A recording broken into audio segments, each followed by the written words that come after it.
तेलंगाना देखिए न्यूज में अब तमाम के खैर मुकदमे बढ़ते हैं खबर की जानिब। कांग्रेस के कदावर कायद गद्दम प्रसाद कुमार आज तेलंगाना असेंबली के स्पीकर चुने गए। इस मौके पर बताया गया कि तेलंगाना रियासत के चीफ मिनिस्टर रेवंत रेड्डी के अलावा deputy chief minister Bhatti Vikrama, BRS MLA K T. Rama Rao ने उन्हें स्पीकर की चेयर तक उनके हमरा जाकर इस एजाज से नवाजा। इस मौके पर एमआईएम के एमएलए और सीपीआई एमएलए सांबा शिवा राव व दीगर मौजूद थे।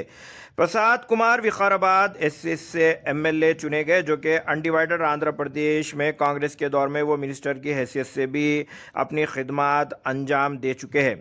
वाज़ेह रहे कि इस मौके पर बीजेपी के एमएलए आज असेंबली से दूर रहे। कांग्रेस पार्टी ने हालिया इंतखाबात में 64 सीटों पर कामयाबी हासिल की, जबकि सीपीआई ने एक सीट पर, बीआरएस के 39 एमएलए और एमआईएम के साथ बीजेपी के 8 एमएलए चुनकर इस मरतबा तेलंगाना असेंबली में आए हैं। अगर अभी तक आपने चैनल को सब्सक्राइब नहीं किया तो फौरी कर लें। आलमी, मुल्की, रियासती, मुकामी खबरों के लिए देखते रहिए आपका अपना चैनल तेलंगाना डेक्कन न्यूज़।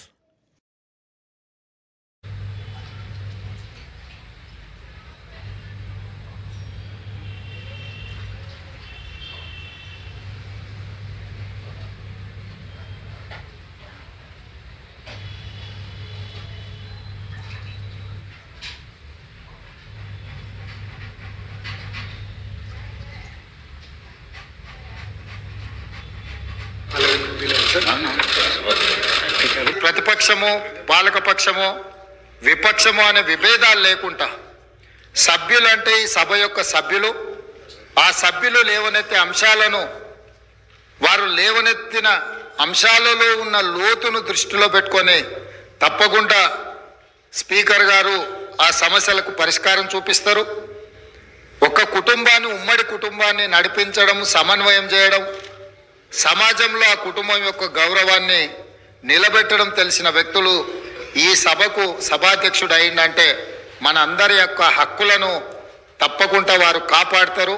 అదేవిధంగా వారు రాజకీయ ప్రస్థానం, స్థానిక సంస్థలు ఒక ఎంపీటీసీగా వారి రాజకీయ కల్వకుంట్ల తారక రామారావు గారు.